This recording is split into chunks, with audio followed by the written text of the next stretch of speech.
बदसूरत बत्तख की कहानी। एक दफा का जिक्र है कि एक बत्तख का बच्चा था जो एक फारिन में पैदा हुआ था। जिस लम्हे से वो बच्चा निकला, दूसरी बत्तखों ने इसे छेड़ा क्योंकि वो मुख्तलिफ लग रहा था। इसके सुरमई पंख थे, जबकि बत्तख के दीगर बच्चों के पर चमकदार पीले थे। उन्होंने इसे बदसूरत और अजीब कहा। गरीब बत्तख का बच्चा उदास और तन्हा महसूस कर रहा था। जैसे जैसे वो बड़ा हुआ, बत्तख के बच्चे को एहसास हुआ कि वो दूसरी बत्तखों के साथ फुट नहीं बैठता। उसने फार्म छोड़ने का फैसला किया और ये जानने के लिए सफर पर निकला कि इसका हकीकी ताल्लुक कहाँ से है।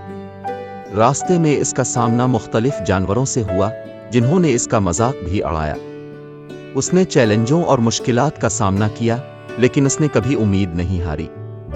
एक दिन जब सर्दियों के लिए जुनूब की तरफ उड़ रहा था, बत्तख का बच्चा एक खूबसूरत झील के ऊपर से गुजरा तो वहां उसने खूबसूरत हंसों के एक ग्रुप को खूबसूरती से तैरते हुए देखा। वो उनकी खूबसूरती से मशहूर हुआ और ख्वाहिश की कि वो भी उन जैसा बन जाए। ताहम वो उनके पास जाने से बहुत डरता था, इस डर से कि वो उसे सब की तरह मुस्तरद कर देंगे। सर्दियां गुजर गईं और बहार आ गई। बत्तख के बच्चे को पानी में अपना अक्स देखकर हैरत हुई। उसे अपनी आंखों पर यकीन नहीं आ रहा था। सुरमई पंख शानदार सफेद रंग में तब्दील हो गए थे। वो एक शानदार हंस की शक्ल इख्तियार कर गया था, बिल्कुल इसी तरह जिनकी इसने तारीफ की थी। दूसरे हंसों ने खुले दिल के साथ इसका इस्तकबाल किया और बत्तख के बच्चे ने आखिरकार अपने ताल्लुक का एहसास महसूस किया।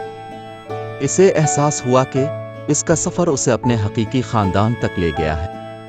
बत्तख के बच्चे से बने हंस ने एक अहम सबक सीखा। खूबसूरती सिर्फ ज़ाहिरी शक्ल के बारे में नहीं है, बल्कि इस बात को कबूल करने के बारे में है कि आप वाकई कौन हैं। कहानी का नतीजा यह है कि हमें दूसरों की ज़ाहिरी शक्ल की बुनियाद पर कभी फैसला नहीं करना चाहिए।